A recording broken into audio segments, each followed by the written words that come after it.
Co-founder of the firm and the firm manager of Scaringi Law, a full-service firm headquartered in Harrisburg, Pennsylvania, with 6 offices located throughout South Central Pennsylvania. Mr. Scaringi previously served as executive assistant to the Pennsylvania Attorney General Mike Fisher in Harrisburg, and as legislative correspondent to U.S. Senator Rick Santorum in Washington, D.C. Mr. Scaringi ran for the United States Senate in 2012, and then won an election as Donald J. Trump's endorsed delegate from the 4th Congressional District to the Republican National Convention in 2016. Mr. Scaringi hosts his own weekly talk radio show on Saturdays, 1 p.m. at WHP 580 AM News Talk Radio and iHeartRadio. His talk show has been featured on Voice of America and international news media such as Le Figaro, okay, La Repubblica, Welt, that sounds contagious, and Good Morning Costa Rica. Mrs. Scaringi writes a bi-weekly column for Penn Live and the Harrisburg Patriot News, and has been published by the American Thinker and the Western Journal, among others. He's also a political commentator who has appeared on MSNBC and PCN, and has been quoted in the New York Times, the Wall Street Journal, and USA Today. Regrettably, Mr. Scaringi has even generated some national news about his hair. The GQ article, A Field Guide to Bad Conservative Hair, puts Mr. Scaringi on the list of conservatives with former speakers of the House, Newt Gingrich and Paul Ryan, and talk show host Sean Hannity, and Rush Limbaugh, among others, for having questionable haircuts. The article is obviously fake news, as we know. To find out more about Mr. Scaringi, check out his website at scaringilaw.com and themarcscaringishow.com. Friend or follow him on Facebook and Twitter at Marc Scaringi. So without further ado, yours truly, Marc Scaringi. Well, thank you, sir. Very well spoken, very well written too. I wrote it myself just before I got down here. But thank you so much. I'm honored to be with you here today, and I applaud the Adams County Republican Club in your efforts to ensure the freedom of thought and expression. In local Republican politics as well as at the state and national party level. We must always be vigilant in ensuring the voices of the grassroots Republican activists are heard in the corridors of power at the local level as well as in Harrisburg and in Washington, D.C. Now, as the great Admiral James Stockdale once said during a vice presidential debate, who am I and why am I here? The who am I? I'm a sometime politician, political activist, a full-time lawyer, talk radio host, and columnist. Why am I here? Well, you'll have to ask your speakers committee. I want to thank John Taylor for providing me with this opportunity. So if I bomb or worse, bore you, please don't blame John. I told him I'm an exciting and dynamic speaker, and he believed me. First, a little background on the who am I question. Like many college graduates, I didn't know what I wanted to do when I grew up, so I decided to go to law school. But before starting classes in the fall of 1994, I'm getting old, I wanted to spend that summer in what I thought would be a worthy cause. So I entered politics, right? A worthy cause. Down the street from where I worked was the campaign office of a young congressman running for the U.S. Senate, Rick Santorum. And hold the applause. I walked into that campaign office and was offered a job right on the spot for a grand total of $0 per hour. Plus, I got to pay my own expenses. And I gladly accepted. Because you should have come to work for me. I was a little bit better. Because the minute I walked into the office with the phones ringing constantly and volunteers stuffing envelopes and campaign workers running to and fro with that look of earnestness and seriousness as if the world depended upon their every move, I was hooked. And I was put in charge of groups such as Farmers for Santorum, Physicians for Santorum, and Italian Americans for Santorum. And I traveled all over Pennsylvania touting Rick's record and positions. And I often found myself in unusual and interesting places, such as the Table of Honor at the Bedford County Farm Bureau dinner, sitting next to the Bedford County Dairy Princess. There I watched and learned as she gave that royal wave to the good farmers of Bedford County. I was also assigned to be the full-time aide to Aldo Santorum, Rick's now deceased father. Aldo had been born in Italy under the reign of Benito Mussolini, and his family fled fascism and came to America. So we went to every Italian-American club we could find. And Aldo would get up on stage and start talking about his son's candidacy, but then he would veer off script and start lambasting Mussolini and Italian fascism in Italian. And as a young political aide, this was my first encounter with the problem, how to stop your candidate from going off the rails. Much later and more recently, I volunteered on the presidential campaign of Donald Trump, so I have some experience in this area. Toward the end of the campaign, Santorum, I'm sure you'll probably all remember this, he was asked by a college student about how to ensure the solvency of Social Security for their generation. In defying standard political wisdom, Santorum answered the question honestly, and he paid the price. He said, "We need to increase the retirement age to 67, and I'd go even further if I could." And I can still hear those words ringing in my ears because they were repeated on every radio and television station across Pennsylvania every day until the end of the campaign. Now, polls had us up 12 points until Santorum gave that answer a little over 2 weeks out of Election Day. We plunged in the polls to a few points down a day or two before the election. But as you know, we squeaked it out. We won by just over 2% of the vote. How? Well, Santorum got the conservative Republican base out and did well with blue-collar Democrats. So the question, did Santorum 94 pave the way for Trump 2016? Republicans won major victories across the country that year and regained control of Congress for the first time since the 50s.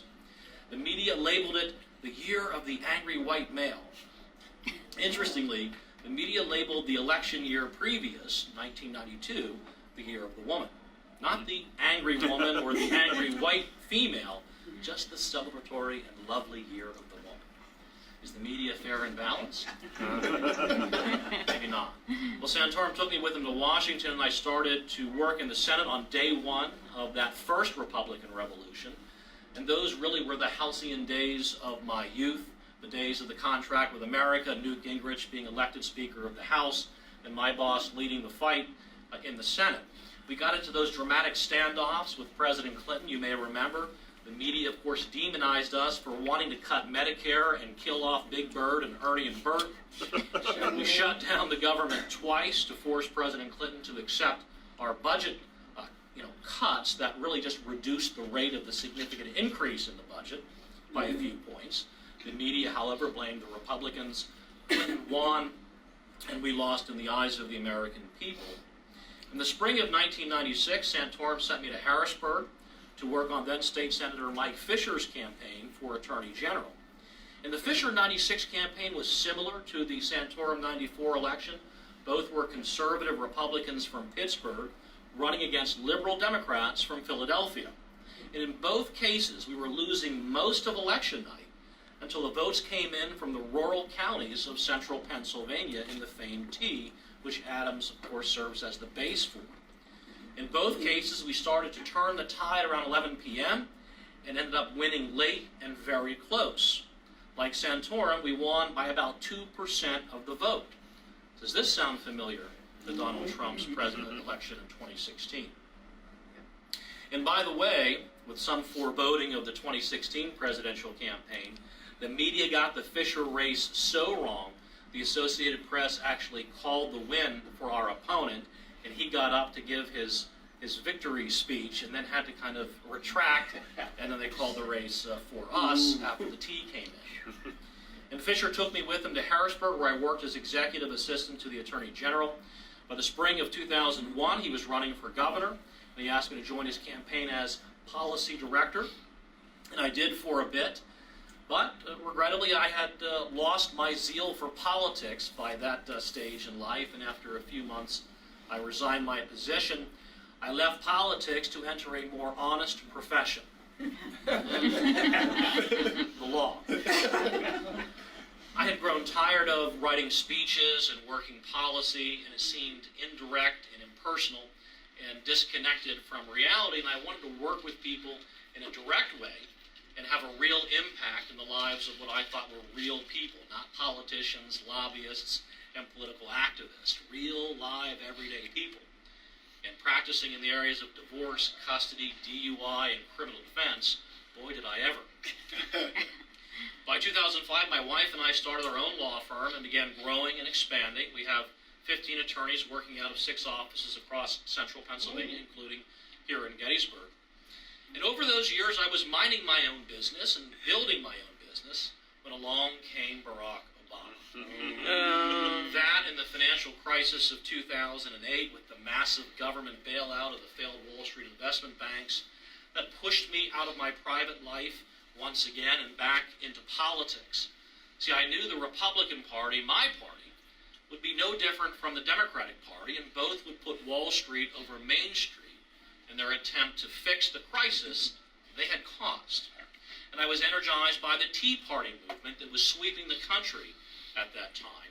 So I decided to run for the Republican nomination to the United States Senate.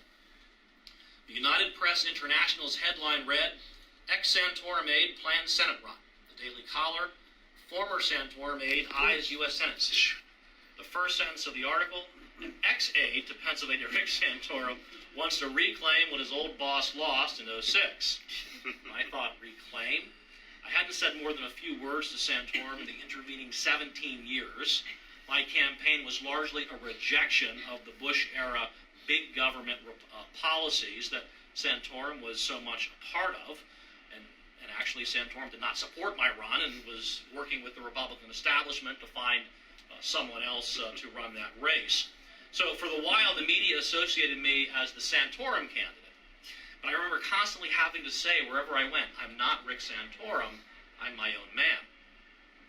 After people heard me speak and watched my campaign, I then became known in the media as the Tea Party candidate. And I thought that more accurately fit the bill. The Harrisburg Patriot News even referred to me as the citizen politician the Founding Fathers dreamed of running the government. I thought they hit the nail right on the head with that one. I thought that was an excellent analysis. Yes, it was a real long shot, but stranger things had happened in that election cycle. Political neophytes backed by the Tea Party in 2010 won Republican U.S. Senate primaries in Alaska, Nevada, and Delaware, you'll remember. And I felt no career politician would be crazy enough to challenge Bob Casey. And so I would have a chance at least to win the nomination. But wealthy Republican donors were sitting this one out, and I couldn't raise the money. The Republican establishment in Harrisburg didn't want me. They actually endorsed a candidate who was most recently a Democrat and had voted for Barack Obama in the 2008 primary. They wanted me out of the race. The Republican governor at the time even offered to support me in running for a different office if I backed out. But that's not the kind of man I am. I was in it to win it, as Hillary Clinton said. Maybe that's not the best comparison. But toward the end of the campaign, I started to pick up some support from Ron Paul activists, and several of my positions were similar to his. And I came close to getting his endorsement in the final days of the campaign, which would have been pretty spectacular, but alas, that was not to be. So I started out in the race as the ex-Santorum aide, then became the Tea Party candidate, and then ended up being the Ron Paul candidate. But all along, I was and remain the Marc Scaringi candidate, but that name didn't sell papers, didn't generate clicks, or win the election. So after the primary, I went back to my law practice. And in the fall of 2015, I found myself hosting a weekly talk radio show called The Marc Scaringi Show on WHYL 960 AM in Carlisle. And I paid a marketing firm about $5,000 to come up with that name. What do you think of the name? Was it pretty innovative? But I was a little nervous. I had never hosted a radio show before, so I was trying to think about how I can fill all of that airtime. So what I did is I prepared a book review for my first show, oddly enough. The book, Crippled America, How to Make America Great Again by Donald J. Trump. It was a quick and easy read. The phones, they lit up. And I quickly learned that if you want calls, clicks, and ratings, talk about Donald Trump. Speaking of which, in December of that year, the Trump campaign came to me and asked if I would help organize his effort in Pennsylvania. Of course, nobody else at the time was organizing for Trump. I immediately said yes. You see, I was for Trump from the very first presidential debate. I've been waiting all of my political career for a candidate who would put America first on what I thought were the three biggest issues that had done so much harm to America: free trade, open borders, and endless foreign wars. Now, this was about the time of the annual Pennsylvania Society Weekend in New York City, where all the Republican political and business big shots, they gather to congratulate themselves for being rich and powerful. And the Pennsylvania GOP had invited Trump to be the guest speaker at the lunch at the Plaza Hotel. Well, this was about a month before the first primary, and Trump had been atop the polls for several months, but he was still considered persona non grata by the Republican establishment. So I'm sure you'll all remember this. And earlier that week, Trump had announced his controversial Muslim travel ban. The media had gone berserk. My own publisher at Penn Live and the Patriot News called for the GOP to withdraw Trump's invitation. Pennsylvania Republican heavyweights like former Governor Tom Ridge declined to attend because of Trump's presence. U.S. Senator Pat Toomey said he couldn't make it. His schedule was busy, I guess. But that weekend turned out to be one of the most surreal experiences of my life.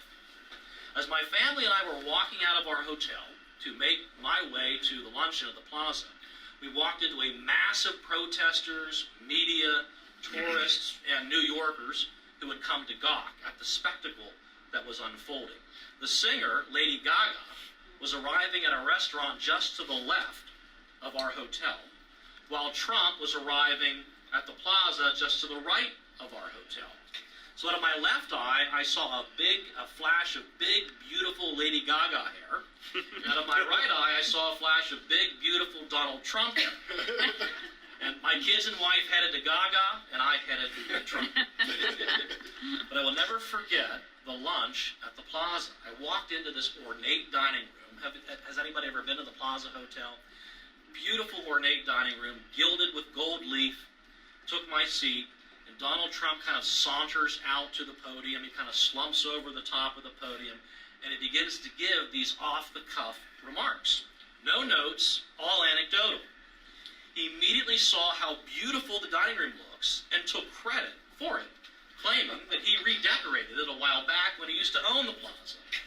He then sees a businessman in the audience who I guess he had a business deal with, and he starts talking to him about the business deal in the middle of this speech. He then talks about how Pennsylvania is winning on Marcellus Shale. He's lamenting how liberal New York Governor Andrew Cuomo wouldn't let New Yorkers drill in New York, and he accuses Pennsylvanians of running underground pipes up into New York, suck that gas down into Pennsylvania before he could make money off it. His performance was riveting. And one of my table mates told me he had been coming to these luncheons at the Plaza for many, many years, and he had never seen this before. He pointed to the upstairs balcony that surrounds the dining room, and it looked like every single member of the kitchen staff and the wait staff was lining up and standing quietly in awe and listening to Donald Trump speak. And as someone who has slept through probably hundreds of politician speeches, I knew right then that Trump was going to win. Trump connected with everyday, average people in a way our friends in the media could not and will never understand, because they don't work in the kitchen of the Plaza. They dine in its beautiful dining room. Then the disruption started. Right behind me, some young men stood up and started singing.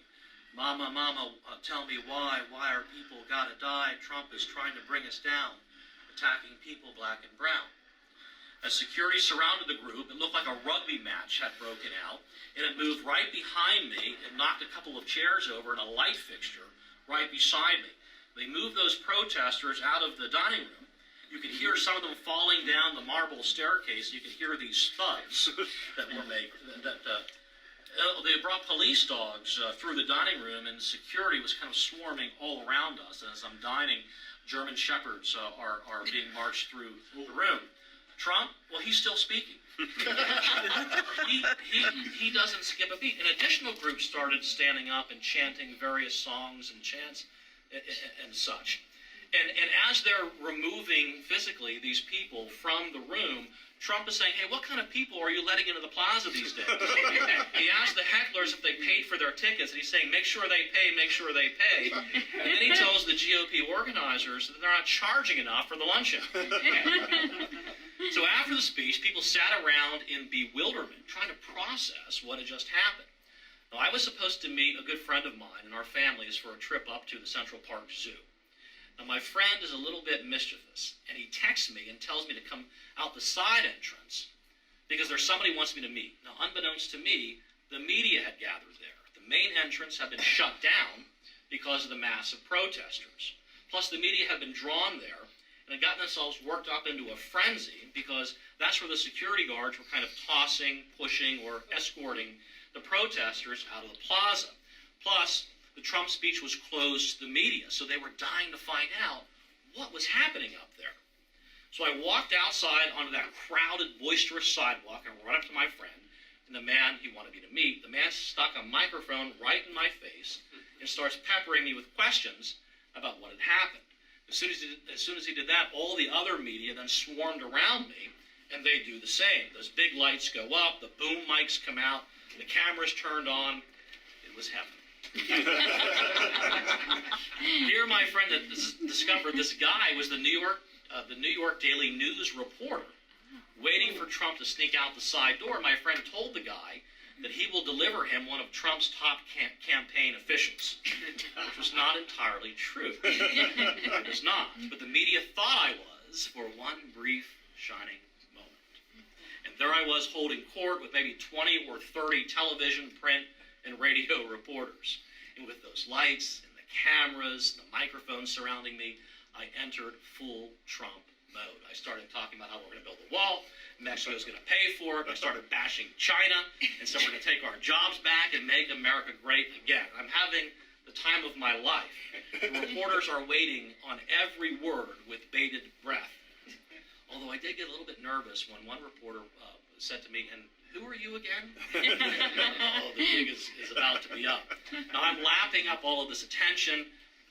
The Black Lives Matters groups and the Muslim protesters had gathered around me and on both sides of me, and they had their Trump is Vanilla Ice banner up right behind me, and they started chanting, Trump boy go home, Trump boy back to the plaza. I guess I was Trump boy. And they literally enveloped me, and they started pulling me by the shoulder into them as they were pushing me down the sidewalk. But I wouldn't give up those microphones. I got the cameras, I got the microphones in my face, the flash bulbs are going off, and I'm channeling Trump, delivering his message, maybe even a little better than he delivers it sometimes himself. And so I look at my wife, she's distraught. I turn to my 7-year-old son who's bawling. I turn to my 9-year-old daughter, and she had a fierce look on her face. She ran toward the protesters, ready to kick them. And that's when the NYPD came up to me and said, you got to stop. You got to get back into the plaza. There are some very bad people in these groups. And then he said, this is going to blow. With that, I did go, reluctantly. It's really hard to give up those cameras.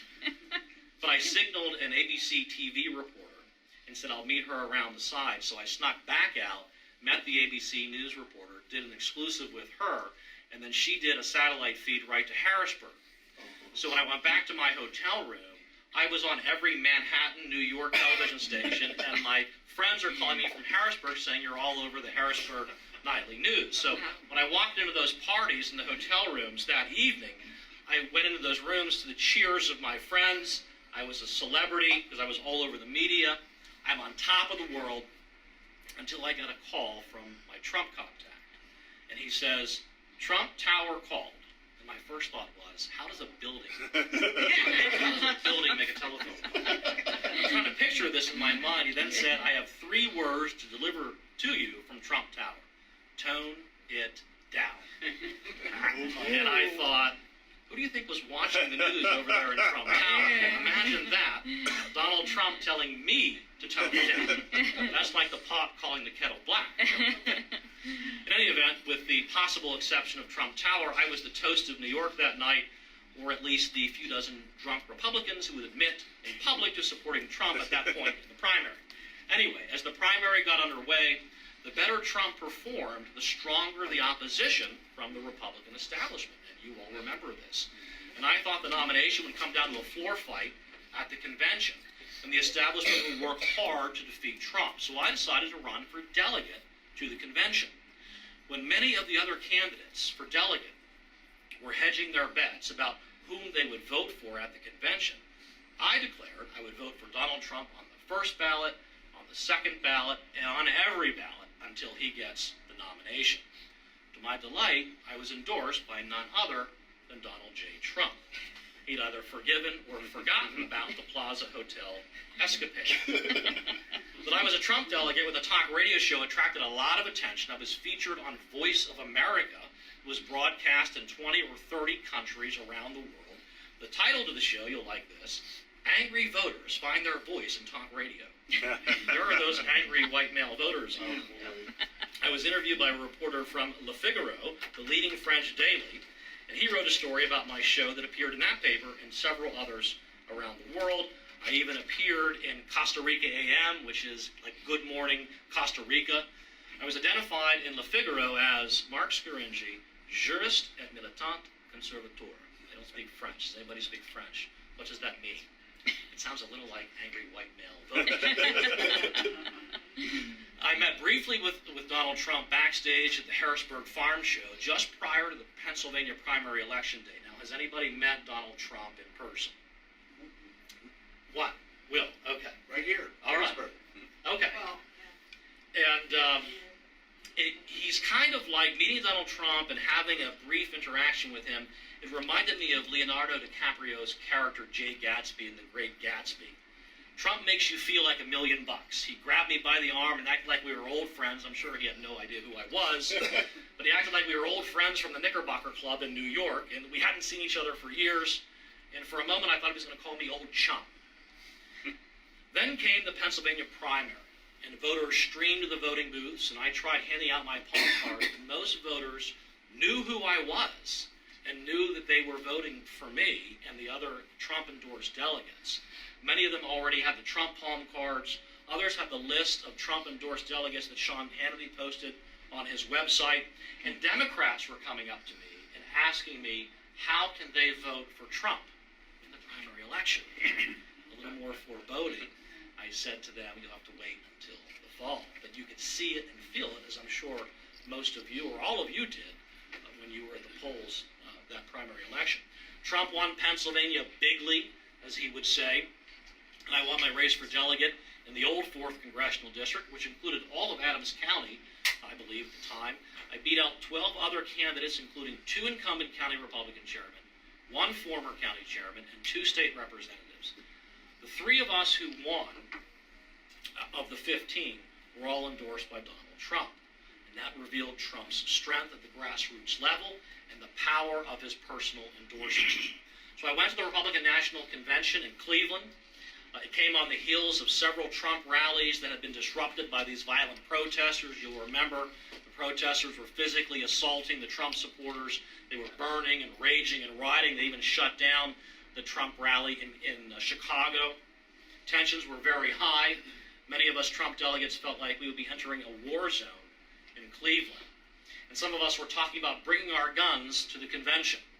And maybe I worked the media a little bit on that angle and got the media all worked up. They had a field day with this. There were headlines such as this one from Mother Jones. Trump delegates were bringing guns to Cleveland. Politics PA report, Trump delegates armed and ready for Cleveland convention. I did not bring my firearm, but I had a lot of fun with that. So once we got to Cleveland, we delegates from the 4th Congressional District, we kept up and turned up our support for Trump. We knew there would be strong efforts to deny Trump the nomination that he so richly deserved and our country so desperately needed. We were in a fighting mood. Seated directly behind us was the Ohio delegation, which was supporting the never-Trumper Governor John Kasich. They refused to stand up when Melania Trump so beautifully and elegantly walked out onto the stage. They booed whenever a speaker said, "Make America Great Again." And to add insult to injury, they voted for John Kasich for president during the floor vote. And Governor Kasich refused to even attend the convention. Remember that? Instead, he traveled all around the city bashing Trump, and that got our blood boiling. And being from Pittsburgh, I don't like Ohio anyway. So I huddled with my group of delegates, and we decided that we were going to give Governor Kasich a loud and unpleasant Pennsylvania greeting. He was scheduled to be our breakfast speaker the next morning. Now, who would schedule John Kasich, a never-Trumper who's bashing Trump, to speak to the Pennsylvania delegation the following morning?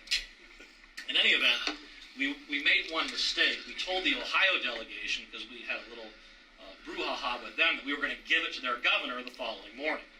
So within 15 minutes of me texting one of my friends in the media to give him a heads up, he texted me back a copy of a press release from Kasich's office he had just canceled due to a just-discovered scheduling conflict that we discovered at 10:15 that night. So we claimed victory. The media, they ate it up. I tried coining the phrase, Kasich is playing the Hamlet of the Cuyahoga. I made it into the Pittsburgh Tribune, but really didn't catch on. No one knew what it meant. Does anybody read Shakespeare anymore? Seeing that groundswell of support for Trump during the Pennsylvania primary, I knew Trump would carry Pennsylvania in the fall.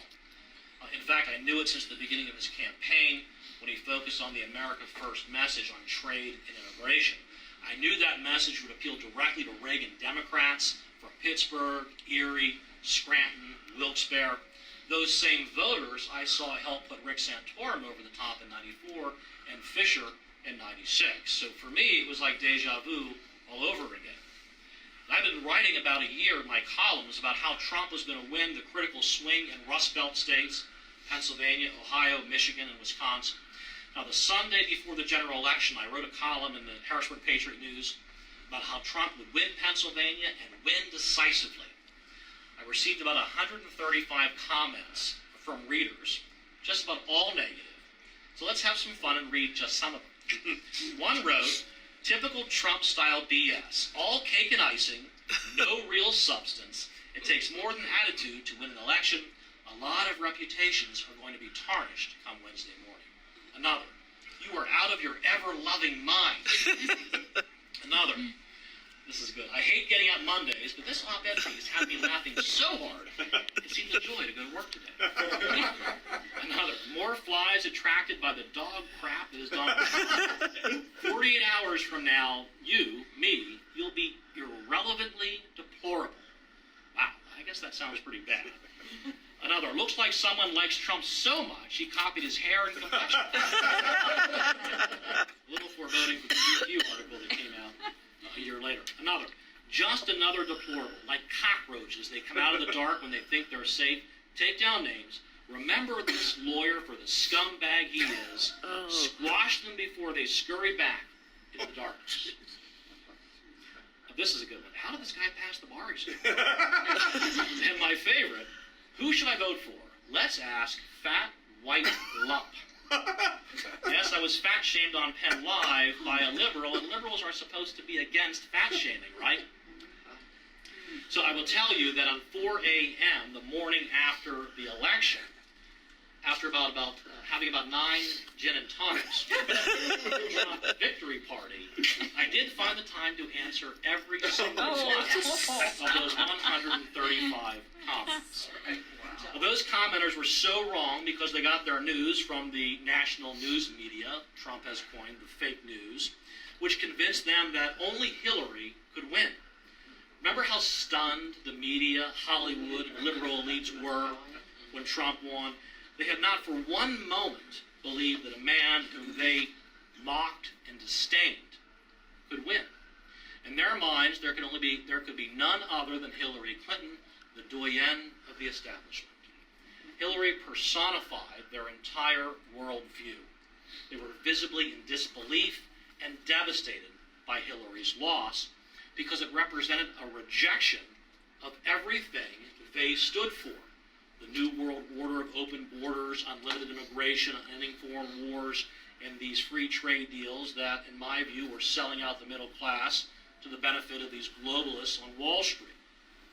And as you know, most of the national news media are liberal progressives disguised as impartial journalists. They have controlled the news and skewed it to support their worldview for many decades now. Almost all voted for Hillary. Of the total campaign contributions given to the Clinton and Trump campaigns from people who identified as working in the media, 96% went to Hillary. Our liberal media friends have enjoyed an exalted position in society and have gained and wielded the power to shape and control the culture in which we live. I mean, they were sitting pretty, and then came Donald Trump, like a giant wrecking ball with his loud and brash political incorrectness and his 100 million Twitter followers. Trump exposed the national media for what they are, advocates for their liberal progressive worldview. He's destroying their credibility and exposing their bias. The national media are confronted with the loss of their unearned exalted position in society, and they're fighting back hard, aren't they? I mean, that's why they've invested so much into that fake news about the Trump campaign colluding with the Russian government to hijack the election. That story dominated my talk radio show, which in January of 2017, I moved to WHP 580 and iHeartRadio.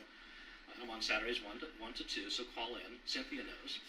And I also wrote about that fake collusion issue many times in my regular column for Penn Live. It's a critically important story because it's how the national media, in conspiracy with the deep state and the Democratic Party, attempted to destroy the Trump election, and then when that failed, retroactively hijack the election and overturn the will of the American people. It was a soft coup d'etat, and they're not done. As a result, America is at a tipping point as we experience the highest levels of political violence since the 1960s. And Democratic leaders, as well as the media, are to blame. After her loss, Hillary, remember she declared, "I've joined the resistance," and essentially declared the presidency was stolen from her, and Trump a fraud and an illegitimate president. Days after James Hodgkinson, remember that deranged lunatic, tried to kill Republican members of Congress at that baseball field in Virginia. Oh, yeah. U.S. Senator Bernie Sanders, one of the leading contenders for the 2020 Democratic presidential nomination, urged his followers to act in an unprecedented way, to go big, and to fight back against Trump and Republicans in every way. What does every way mean? Hillary said that the Republican Party is the death party, whose health plan will kill people. Representative Luis Gutierrez denounced President Trump as a major criminal who must be eliminated. The president's threat of just a few days ago to enforce immigration law by deporting up to 1 million of those illegal aliens who are subject to deportation orders, that's triggered the left and the media once again. Just a few days ago, Representative Eric Swalwell from California, another 2020 presidential contender, not for long. If you're Hispanic, there's nothing Donald Trump won't do to break up your family, cage your children, or erase your existence. And there's nothing we won't do in the streets, courts, and the ballot box to stop it. There's nothing we won't do in the streets. These are calls, yet again, to violence. U.S. Senator Kamala Harris, another 2020 presidential hopeful, just recently wrote in Spanish in an op-ed in the Washington Post, and this is the translation: "When I see Donald Trump abuse the most powerful office in the world to inflict pain on the most vulnerable, it's difficult for me to understand how someone could have such evil." And the media have not condemned Democrats for these wildly false, aggressive, and menacing statements. They're cheering them on. They operate as the official spokesperson for the Democratic National Committee. They've only turned up their attacks on the president. They continue to call him a liar, falsely claim his election was illegitimate, and his presidency a product of collusion with America's supposed enemy, and falsely claim the president is a criminal, and are urging Democrats to bring impeachment proceedings, even though the evidence is overwhelming that the president is the victim of an attempted coup. The media are openly waging political war against our own president in an attempt to delegitimize his presidency and run him out of office. They're not journalists. They're liberal progressive propagandists working hand in glove with the Democratic Party to remove Trump from the office of the presidency by impeachment, election, or otherwise. They are, as Donald Trump says, the enemy of the people. And my friends, we must meet the enemy on the field of political battle. We have the power of ideas, and the outstanding results of the first 2 years of the Trump presidency on our side. We have a booming economy, a resurgence in American manufacturing, which is the bedrock of any wealthy and strong nation, some of the lowest unemployment rates in generations, a border that is finally being defended, a renewed and strengthened U.S. military, and a president who will not back down in the face of these endless onslaughts of lies, slanders, and deceits. From those who have been governing this country for their own personal benefit and to the detriment of the American people for many decades now. We finally have a political leader worth fighting for. A man who, in defiance of the entire Republican Party establishment, the entire Democratic Party, and every power center in America and around the world, who is putting America first. If Donald Trump is not reelected, the liberal Democrats who succeed him will quickly turn this country into another failed European-style socialist state, suffocating under high taxes, excessive regulations, government-run health care, and once again dependent upon foreign energy sources. Their insane Green New Deal will shut this economy down, put millions of Americans out of work, and bankrupt our country. They'll open the borders and will be deluged with millions of the world's poorest of the poor, who will come here to take our jobs or live off the generosity of the American taxpayer. They will eliminate Trump's tariffs to benefit their Wall Street friends, and will watch once again as American jobs and factories are shipped south of the border or overseas. And they will coddle and encourage the importation of home growth of a foreign political religious theology that will mark the death knell of Western civilization and Christianity. Friends, Donald Trump has gone to bat for us time and time again, and against overwhelming odds, and we must do the same for him. We must do everything we can to re-elect Donald Trump and keep America great.